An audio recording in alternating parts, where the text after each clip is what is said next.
Promo at so mema de semenyina aha aba UTV promo kase so channel so kase to be e de amane wo fiefie mu sanso abefon 10 times so UTV Ghana obetimi ahwe wo honom obepie mu e wo DSTV channel 360 so obetimi ahwe e de efre honom asada kase enkomo adwumaku a wo mo aso masene this way chocolate drink ewie to ice enu nsi onunum na bogubo emofra pempenfo obi bia epe entimane mpa wo fie edasa so and a best point savings and loans in the best assurance sika krabia papa wo betimi enya hotoso e wo mo so ene honum tifo sika sem nyina kokodan wo mo sa so e na obepie mu e wo special ice mineral water abuju so papa jibi nanom inti eno so emane mpa wo fie sanse nsuo eye enkwa U2I data sort yen papa me ye oba penti mitimi akamfo ede amount Africa siano sama hodo edi mu akotene ebi ene His Excellency John Dramani Mahama Sabre eye obepie mo Bank of Ghana governor oboni din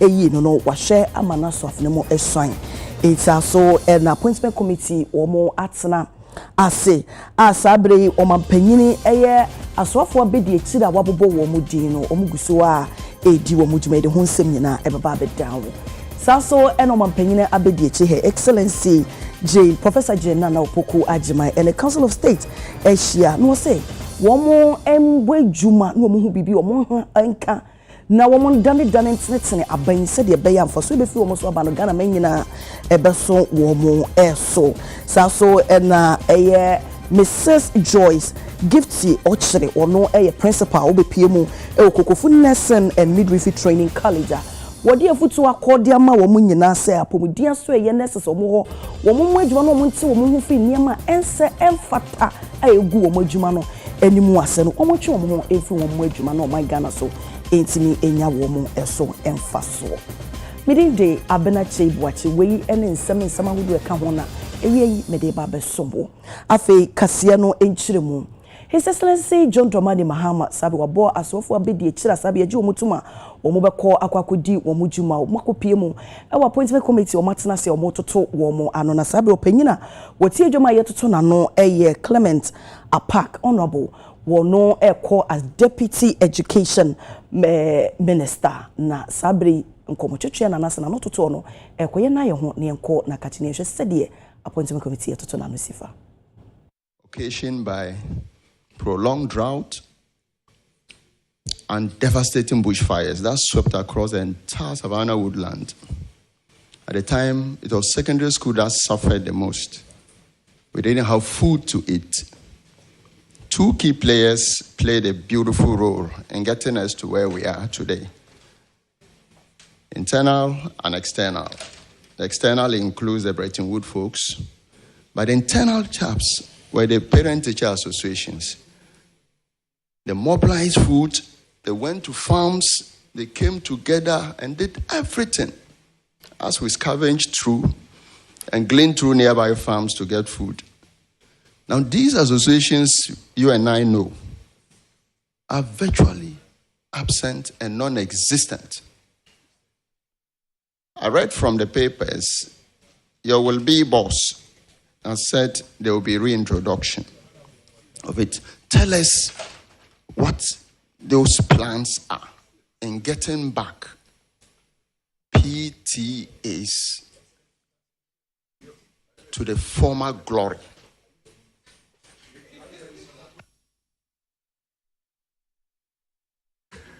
Grateful, Mr. Chairman. Again, Honorable Nominee, you are not here this morning being vetted as a substantive minister.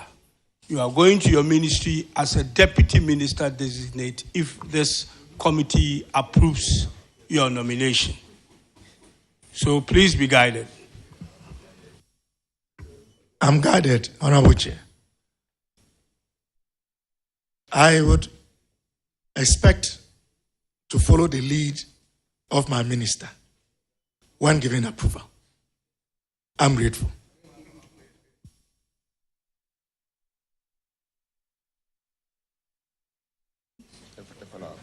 A follow-up. Okay, please go ahead. Honorable Nominee, in the scheme of things, you have the parent, the teacher, and then the student. In defining the PTAs, we have often left out the student. Do you think it's about time we include the student in the structure? And perhaps we have often left out in practical terms. And so PTAs, you may want to add an S. Is that something you want to consider? You're talking about students. Would you help or suggest to your minister that in restructuring and bringing back the whole glory of PTAs, you would want to include the student representatives, just so you take a cue from what is on the ground, because it's on the basis of the activities of the students that you form the PTA. Grateful, Honorable Chair. Honorable Chair, I am not a minister. I wouldn't be making policy decisions.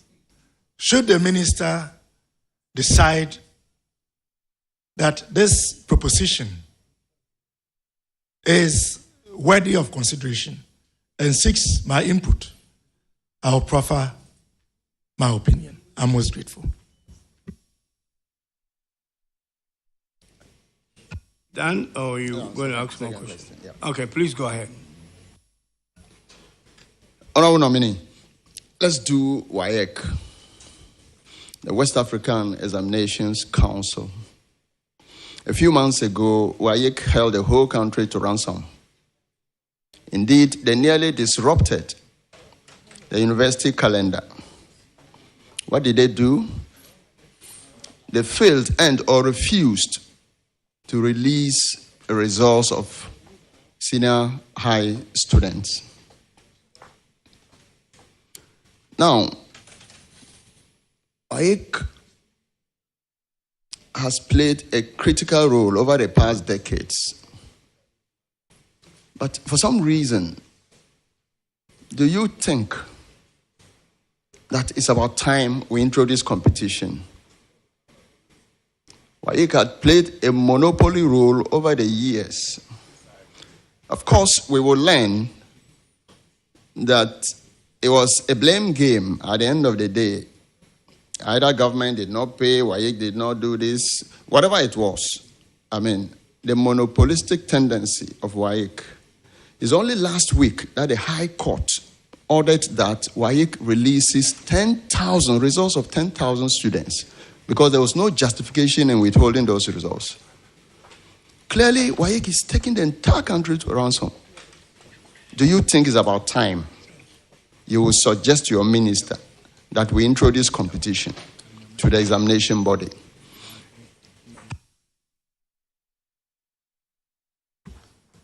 Most grateful, Mr. Chairman. Mr. Chairman, again, whilst I'm not in a position to make any policy decisions, should my minister seek my opinion on this matter, I would suggest a national dialogue on our assessment methods to determine the way forward.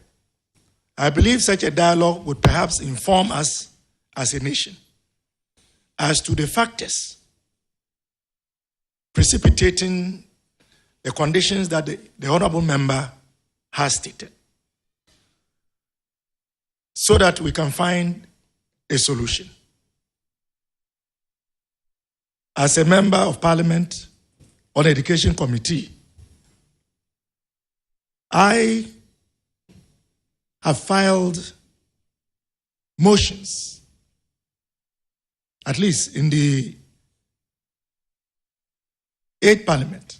I filed a motion with the support of my ranking member at the time, seeking a bipartisan committee to probe matters to do with WAEC and examination malpractices.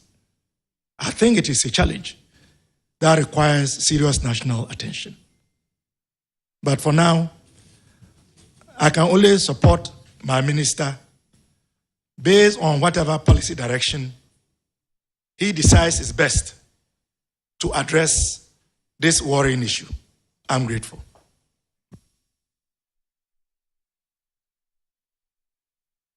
Yeah, your last question, please, if you have one. Chairman, I do. I want us to look at the centralized procurement for secondary schools.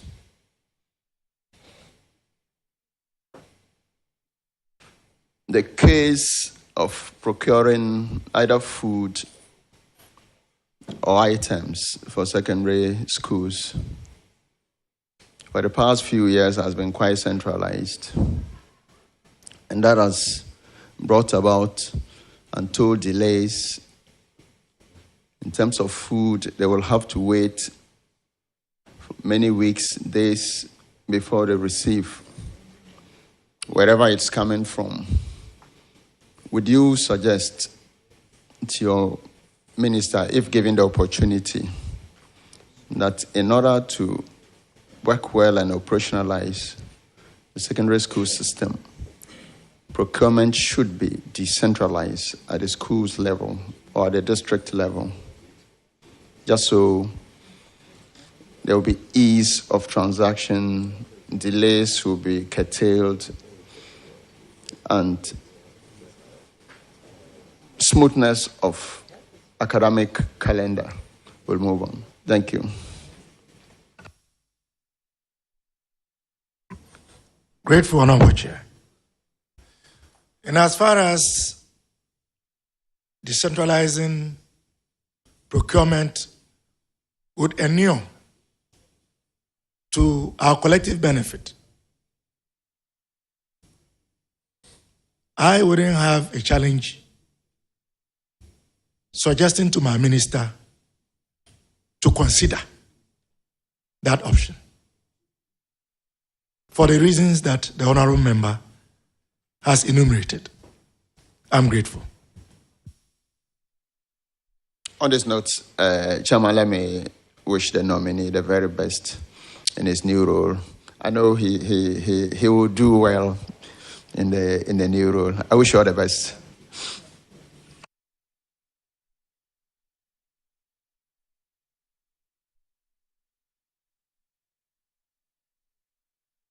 Abusiafo ya to akase no so a His Excellency John Dramani Mahama Sabri was swear Governor of Bank of Ghana, Dr. Johnson Pandit Kwesi Esiama, one in the first deputy, Dr.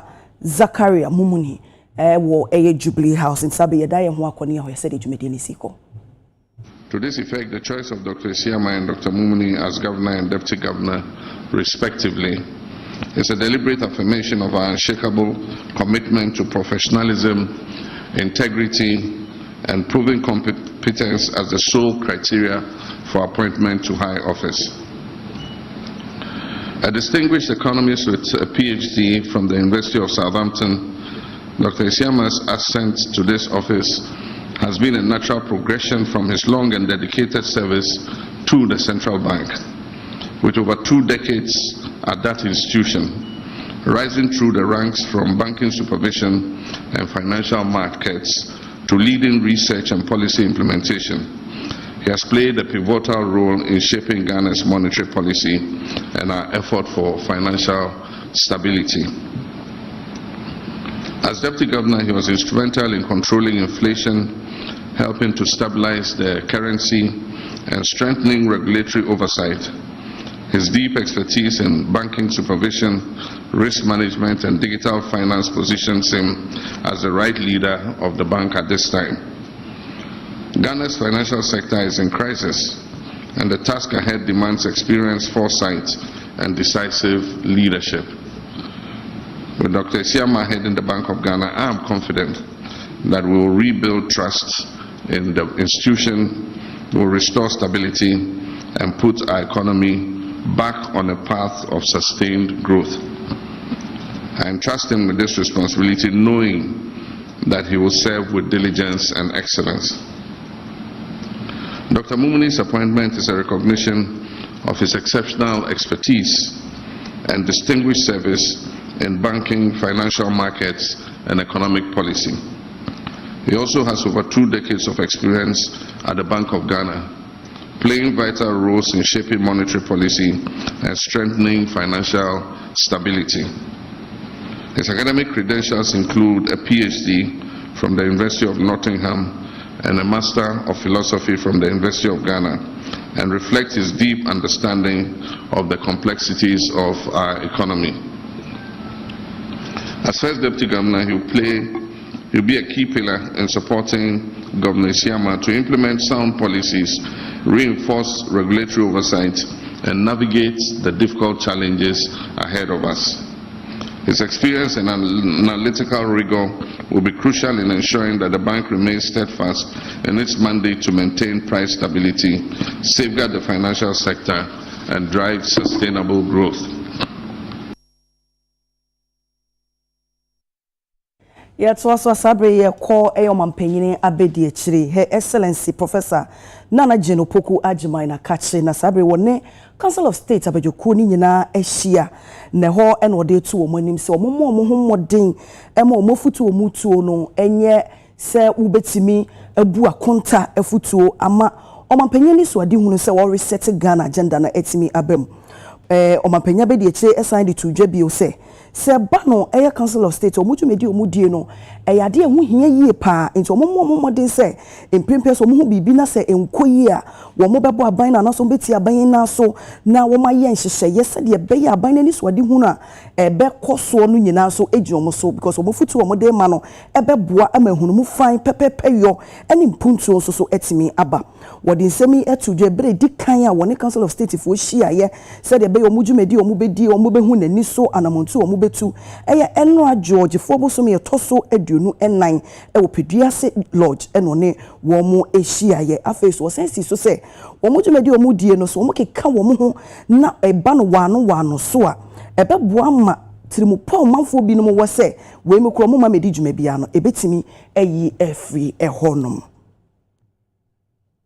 Afebe PMU ewo Minister for Fisheries and Aquaculture Honorable Emilia Louisa Arthur and Asabra ko PMU ewo R&B Farms na wode boshe akodi ama wo so beboa ama omunyum omudie no emu etimi apagya wo se wode asemi etudwa bra woni UTV kasa no wo se R&B Farms omudwum omudie no eboa ema oman sikasem ekọ enimu pa enti wo show mo bose na ban ya abai obeboa dane eniemani se de be omudwumedi omudie emu etimi apagya na afi so omanfo bi omuyi wo modi emfie bi etwemu no wo motimi asan afomu ejuma na zame behu no also ehua ankasa the ampa se work there a higher integrated aquaculture project womboa because wonyema afamu nyina baby a chief wato ebo the kwana wo fadoma chief anu kra wo yifi enam besia no ho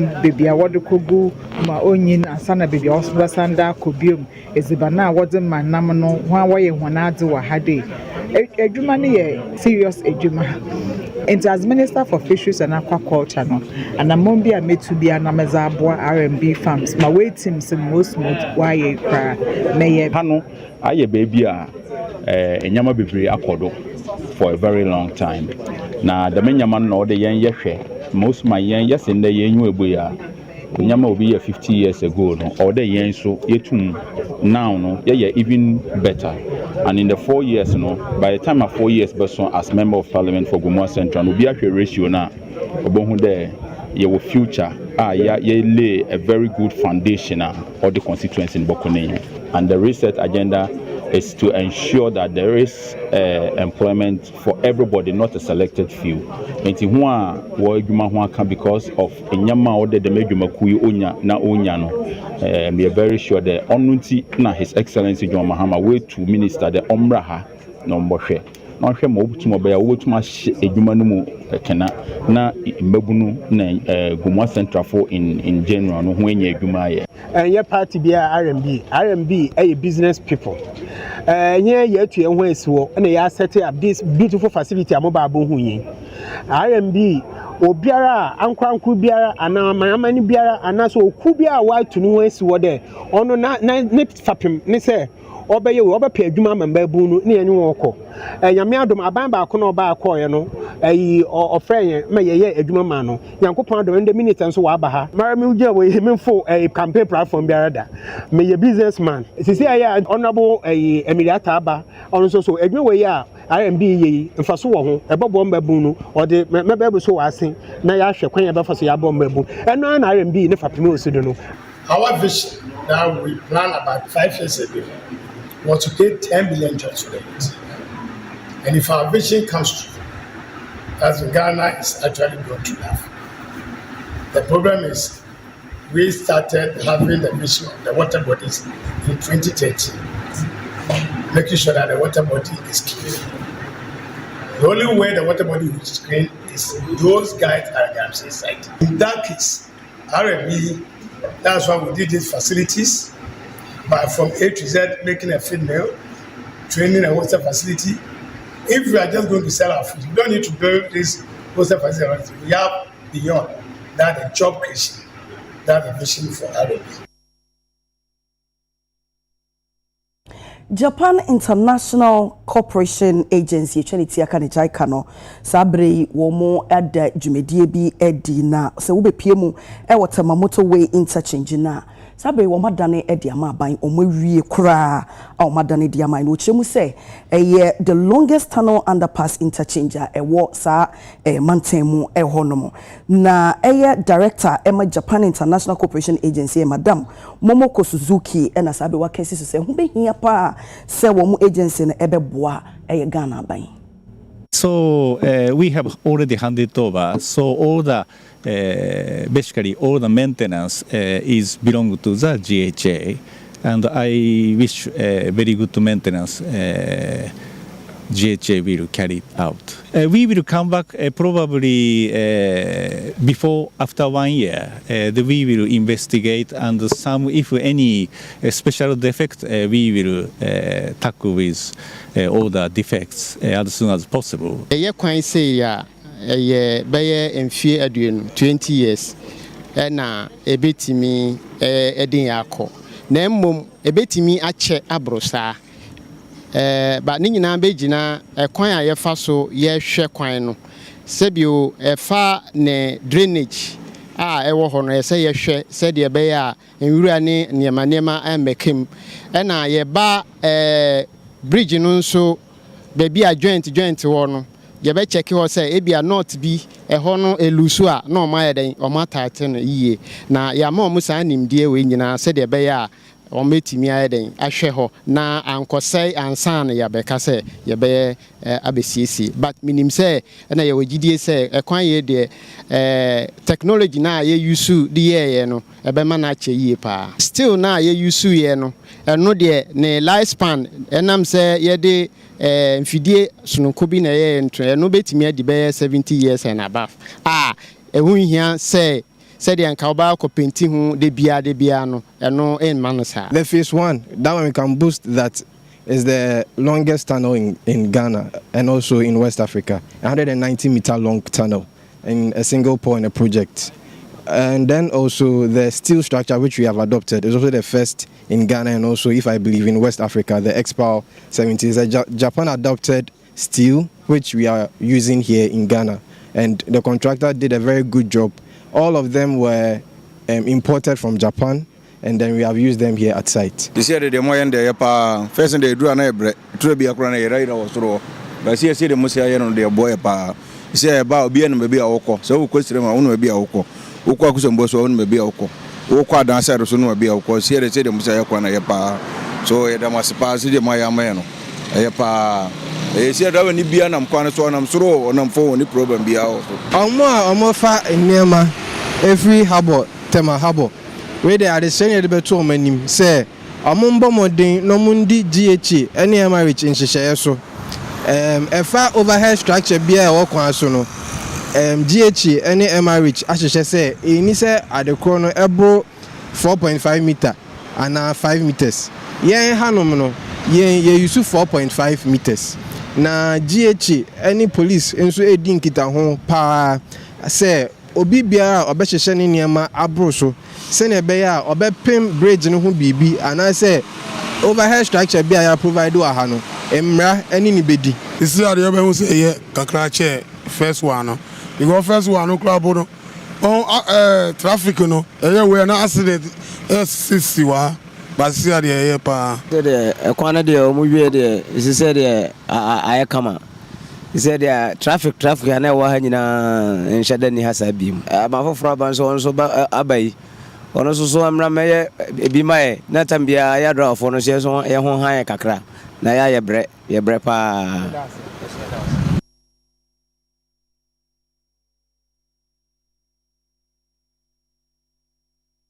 Yɛto akaseɛ no so a ɛyɛ Chief Executive Officer Emma Ghana Shippers Authority Professor Ransford Jampo na sabre wɔde ato importers and exporters fo nyina anim sɛ ba no ɛyɛ Ghana mamra ɛbɔ wɔn adwuma no ɛho ban na wɔse Shippers Authority Law 2024 no wɔse ɛyɛ legislative instrument LI no wɔbɛhyɛ amanetimi edi dwuma sɛ de bɛyɛ a wɔn interest nyina no ɛbɛbɔ ho ban esan sɛ wɔn dwumadi a wɔn die no ɛda na koma so pa eti wɔbɛhyɛ amasa LI no address wɔn challenges no wɔn haw nyina sɛ de bɛyɛ a wɔn nso ɛho bɛtɔ wɔn.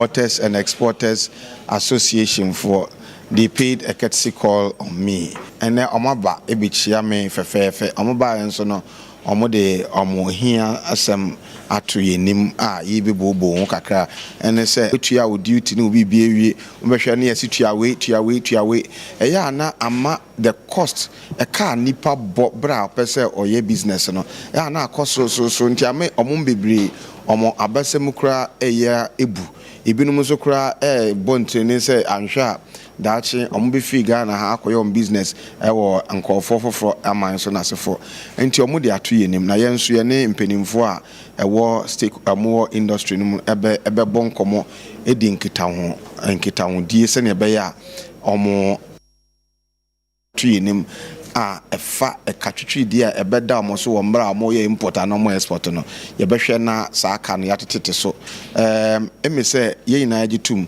Ghana happy na it appears that the cost of doing business is so high uko bibi abibre mu a sankofo ye amodeka etoto niema so ema Ghana fo yensa na mo ye ewo other amountful so ntino nyame adom ye wo mbra foforo ya hyehyɛ a ebitumi ema ye regulate niema afiance ye de nhyehyɛ egu kwan mu oburi friend airline se ne be a ye de samra no ebe ye dwuma samra no ema ye ho kwan se omo charges bia ba ebeba yenim na yebuobo hu na ya approve anase ye feel say eni nyina so bia ya les approve na ebetumi ye be yesa de na ya ye ni yi de mra no be ye dwuma pepepe e de abo the interest of shipping lines and a shippers yina no protect your interest se ne be ya asumdwe beba se ne be ya Ghana impuntu nso ebe konkan se ne be ya ebetumi promote international trade ewo ye man mu as a responsible organization, indeed, your issue statement to congratulate him.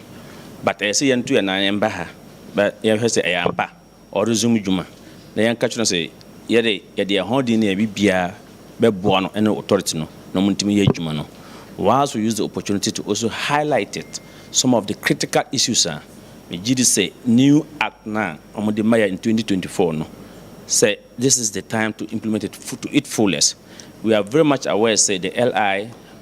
We were told prior to the election, say the committee was set up drawn from various bodies, so it has to go to Parliament, and when Parliament approve it, then the authority will now act it fully. He is lucky that the law has come to work at his time, and based on that, we are very confident say he will do the right thing. I'm happy he made a very profound statement that is to protect for any shipping lines. No, so when they see that this is a fair statement.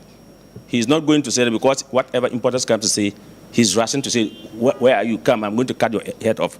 He's also going to look at the responsibility that we have and they also have. So that at the end of the day, it will be a win-win situation. So that there will be fair treatment to both importers and to shipping lines or to their principals who allow their vessels to call here. Without businesses, they won't be working. But we must also work in tandem with them. And so I'm happy.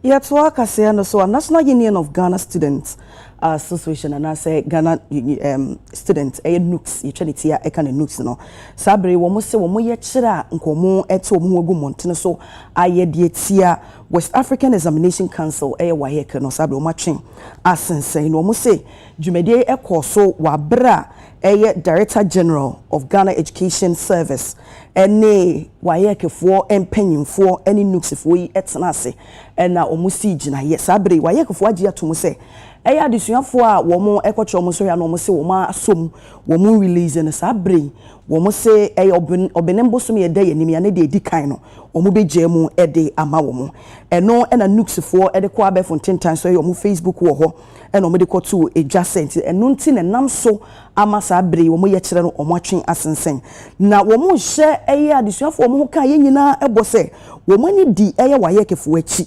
se bosha na wo mahye no wo mu ebedi so nti obi a enka na koma ento ne yam so obenembo so me yedi yanim ni de kan ni duru na se wo mu release results na ene yakwan bi esefata wo so ane na montu obi a no wo mu ebetu nti wo mu guso a edi wo mu ni edi akire nti obi a enka na koma ento ne yam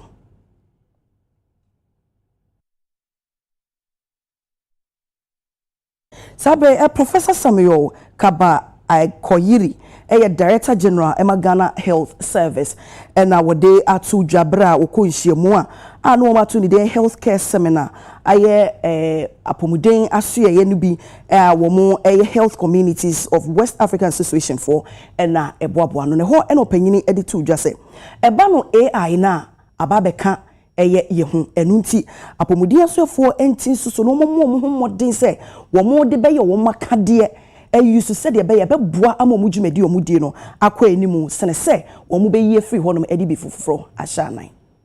We consider this activity and start to see how best we can collaborate, how best we can embrace and the future. We should understand that the world is advancing, it's moving forward, and we should not be left behind. The only way we can do is to try to catch up, because AI is now what is driving a lot of industries, and we should be able to catch up. And in the near future, we should be able to really embrace it in all sectors of our country. It's an your AI. Ubetma go through the system very easy. Okay, and when you say sometimes ube doctor in person, and to AI so a platform, a system, a medical equipment. Okwa to say you are malaria now, but so your diagnosis let me take your blood sample. Now at me run a test no very fast. Now a while wait me a report no. So immediately no, wait me a report no.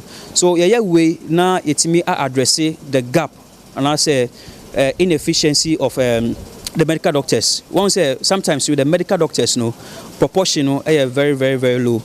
We are about 30 million people, and then we have about only 2,000 doctors. And it's a proportion as a ratio from doctor to patient, very low.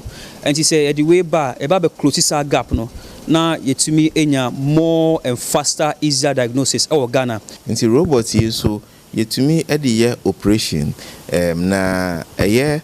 A doctor for operation a hospital say oba kwa wo mo say yi akwala pie say bibi wo yem efifi say ye twa na yi say bibi boni efifi wo nimpa adwin mu ye say ye kopai ni tirimu ni na ye betimi di robot yi aye na robot yi robot ni di AI na artificial intelligence na eye adwuma nti artificial intelligence betimi abo ama robot aye adwuma se na be ya ukobro no bi a doctor ni ho a na robot yi wo ho a obetimi aye adwumen ama we ye bibi foforo aba ama no ne no omo eye hu adwuma na enche bia ebedu ase he ya nti de bi ye benya robot yi ma ne aboan robot yi ebo ama doctor for no mo ye adwuma no eye robot no kire doctor no kwan a ofaso ye operation ya obetimi aye a obewie no na chese moja bebre enkogu form procure say aban esomu because the acting director general of Ghana Ministry of Health ebaye no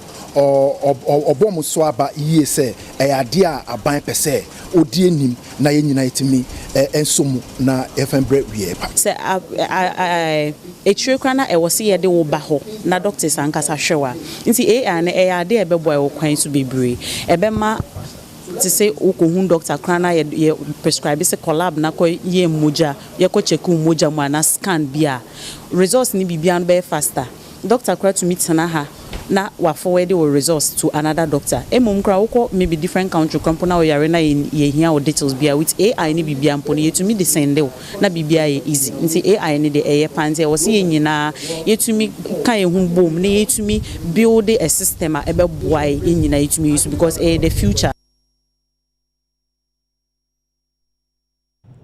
Enche bia ena nipa bonfo akamukafo a wo mkoto hye akwantufo a na omo ewo logri ewo walewale eno ewo Upper West Mantemu eno na nam so magana police anase ye bambo dwumakoi wo se wo ayire bambo mu kete ama bambo dwumafo no dodo na akwakogu eyesa potemu honom se de beya wo bebo akwantufo ho wo se kwantempo ewo walewale ekoboko no sabe wo nam so pa wo se wei beye bambo kese ama akwantufo ne manfo a wo mo sampotemu na ye bus allow free promacom ebe kumase na ebe develop fort eye walware krobi a ye frɛ ho logrel na bus ne sɛ ye no na ade asa ti bra mo frɛ me no na minim se problems a ekoso okwan ne so be 3-4 days na o ma hye buses be se tu ho ti nam so ma me ye se any on report to my police no so ekosesi police barrier enimu pe nti o ma bo police for na mane nam so ene ye ti ade chia no pa no around best 9 according to mate any French ni ba ko a na ote bus ma mane na kasa ye no de omunu hunu ye ne se a motorbike 8 o mote so 22 ti bra o mu beduru ye no na o start se o mu botuom enti o ma no mo bus ni inside ndi o mo ho ena o mo abonten no so dwane to o mtutu bitu ansa o mu che ewetwa ejana to mu enti dodo no ana ewu ye ebi so towuram ebi preprai e ma ye dom kogu ayaresabia a wo hwe mo nipa a ewu ye no ebe se 5 sesei ye problem ne se entokwa ebe koso wo sirem na aban no a eye na sede se wode means of transport efa na adwumayefo ene ne timamufo no ne nsa nsonso na afoforo bi epese omoboa na ye operate transport ene obi aso nim se bank bosia ene ye de sa adwuma we mu na se sa nyema we be koso a aban no ene ye na sade se oboye ho ban enti me sere aban ne se beye na sa nyema we mu nyina enti mi nkoso no aban no emmoa yen na ekwan no so ba bi entokwa ewo bia no bus ya etwemu a ene entokwa ni ni hweye de ense se ye kwhye ye bus na se ya hye bus ya ekwan a aban no befa so obeboa yen ama yensa aka e bus ne back eno so ene yesre se empanimfo hwe na ommoa yen efi se market hye a obetie se MP minister we aban ne say madonati say dia momo say bus ba ku bia ne nam about 1.1 billion and say ska we say ya make ho asem no community no ba bia ade ne si ye no se omo ntimi nche wo mo e ma ye hunu se nipa we mu ne kodi bone no e ma wo mu metua ye kade a ene omo momodin se ye bus de aban ne bebem na wo matimi aboa me ensa kan bus no e to so se aban no entumi emmo ye ho ban de a ene be ye papa se ye nyina be hia ni apake ye bus ye si ho anase ade ni a kire ba bi foforo na esirem ba bi entokwa esie no ye nkoho na omo akowie na omo kasa aferi akowie a na fe ya hyase ayi adwuma Amel eye okendini a woda Ahmadiyya Muslim community wo Ghana ha sei wo Muhammad bin Sila na sabre wode ato Ghana fo a wo mo ewo sikafo wo mo a wo se wo mo wo bi nyina anim se wo mo ntwe wo mo ho emfiri pepe ho esanse se wo ye pepe bebre a wo se emwa wo se wo mo bie wo mo nsam ema wo mo a wo mo eni bie se de be ya wo mo so ebetimi enye bi wo se wo ye wo mo de bie papa wo se eboa ama asomdue ene ye ho no yetimi etena se e wo ne papa muti wo mo wo bie no wo se mo njai pepe ye Banu Daniel what Muslim community or Sansuye Amri Eddie Adesediye to Muslimi for a Yankopon Adore woman Semsika said one more Ayadoya, one more Emano and some of 4 more Muslimi communities in Nina Emu, no more pre Muslimi communities in so I want my Ghana Hanum Nina some puntu ensem. What in some way Nano to Dribra way inauguration one more Edan ultra modern mosque and mission house edi Elka Swa Christmas City what a Wutusenya is mentioning Emu. What to toy Eddie Sray. Nyankopon Allah ne nsɛm enhyira ɛma Muslimi fo a wɔn ɛnam wɔn nsa so no wɔn ɛboa wakɔ ahodoɔ so sika wɔn anya no wɔn yɛ wɔn adwene sɛ wɔn ɛntoto nase wɔn ɛde bɛyɛ bibi ɛde ahyɛ Muslimi